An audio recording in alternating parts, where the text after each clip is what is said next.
PM Narendra Modi के कार्य से देश और प्रदेश की जनता संतुष्ट है। सीएम मनोहर लाल के कार्यों से हरियाणा की जनता। केंद्र और हरियाणा में तीसरी बार भाजपा की सरकार बनेगी। हरियाणा में आम आदमी पार्टी और कांग्रेस के पास 10 सीटों के लिए उम्मीदवार भी नहीं है। सांसद सुनीता दुग्गल ने बड़ा दावा करते हुए ये बात कही। उन्होंने कहा कि चुनाव से दोनों पार्टियों के नेता दूर भाग रहे हैं। आम आदमी पार्टी के सीनियर नेता अशोक तंवर पार्टी को छोड़कर भाजपा में शामिल हो गए हैं। सांसद सुनीता दुग्गल ने दावा किया कि अगर पार्टी उन पर विश्वास जताती है तो एक बार फिर सिरसा लोकसभा सीट पर चुनाव लड़ने के लिए वे तैयार हैं। दूसरी बार वे लोकसभा चुनाव जीतकर सिरसा लोकसभा क्षेत्र की जनता की सेवा करना चाहती हैं। सिरसा की सांसद सुनीता दुग्गल ने हरियाणा के बजट की भी जमकर तारीफ की। उन्होंने कहा कि हरियाणा सरकार ने संतुलित बजट पेश किया है। हरियाणा के सीएम मनोहर लाल ने 5वीं बार वित्त मंत्री के रूप में हरियाणा का बेहतरीन बजट पेश किया है। सिरसा के जीवन नगर गाँव में ITI कॉलेज का तोहफा दिया गया है। सिरसा नगर परिषद को 8 करोड़ की ग्रांट मिली है। सरकार ने आम वर्ग के लोगों को राहत देने वाला बजट पेश किया है। देखिए, ऐसा है कि आपने देखा होगा कि पहले इन लोगों ने जो है एक इंडी गठबंधन जो बनाया था और किस तरह से एक एक करके इनके सभी साथी जो है, सबसे पहले बिहार के अंदर जो है इनके साथी जो है वो गए। तो मुझे लगता है कि जो है सभी के सभी बारी बारी से इनके जो है पास से सब चले गए हैं। ऐसे उसमें कोई एक स्वार्थ को लेकर अगर कुछ लोग आपस में मिलकर अगर ये सोचते हैं कि वो यहाँ पर कुछ ऐसा जो है कुछ चमत्कार कर देंगे, तो यहाँ की जनता सब समझती है। जिस तरह से माननीय प्रधानमंत्री नरेंद्र मोदी जी के नेतृत्व में जो केंद्र की सरकार काम कर रही है, उससे बहुत संतुष्ट हैं यहाँ के लोग। और उसी तरह से ही माननीय मुख्यमंत्री मनोहर लाल जी जिस तरह से काम कर रहे हैं हरियाणा के अंदर, तो उससे लोगों के अंदर बहुत संतोष है। इन दोनों हमारे जो नेतृत्व हैं उनको ध्यान में रखते हुए, इनके काम को ध्यान में रखते हुए मुझे लगता है कि जनता जो है वो फिर से भारतीय जनता पार्टी की सरकार जो है वो तीसरी बार रिपीट करेगी, केंद्र में भी और राज्य में भी। देखिए, अभी तक उनमें से आप देख रहे होंगे कि जिनके भी इनके जो बड़े नेता जिनको कहा जाता है कि ये बड़े नेता हैं, कोई भी आगे नहीं आ रहा है लोकसभा के चुनाव के लिए। पूरी की पूरी 10 के 10 के अंदर आपको कहीं कोई चेहरा जो है ऐसा आगे नहीं आ रहा है ये कह रहा हो कि भी मैं जो है लोकसभा का चुनाव यहाँ से लड़ूंगा।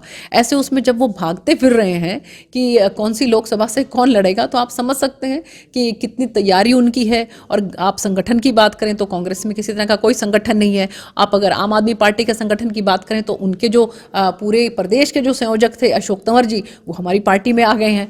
तो मुझे नहीं लगता कहीं पर किसी भी तरह का कोई धरातल पर कुछ भी इन दोनों पार्टियों का रह गया है। और इसीलिए हमें पूरी उम्मीद है कि जिस तरह का मजबूत हमारा संगठन है और जिस तरह का धरातल पर हमारा संगठन काम करता है, तो सभी कार्यकर्ताओं के साथ मिलकर और जनता ने जो देखा है विकास इन 10 सालों के अंदर केंद्र में भी और राज्य में भी, उसको ध्यान में रखते हुए तीसरी बार जो है वो केंद्र में भी और राज्य में भी भारतीय जनता पार्टी की सरकार बनेगी। आपकी क्या तैयारी है?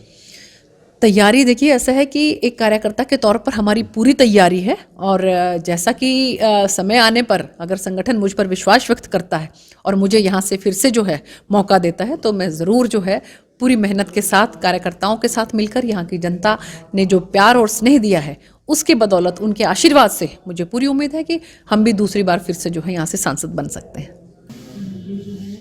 बहुत अच्छा बजट जो है माननीय मुख्यमंत्री जी ने जो है वो प्रस्तुत किया है एक वित्त मंत्री के तौर पर।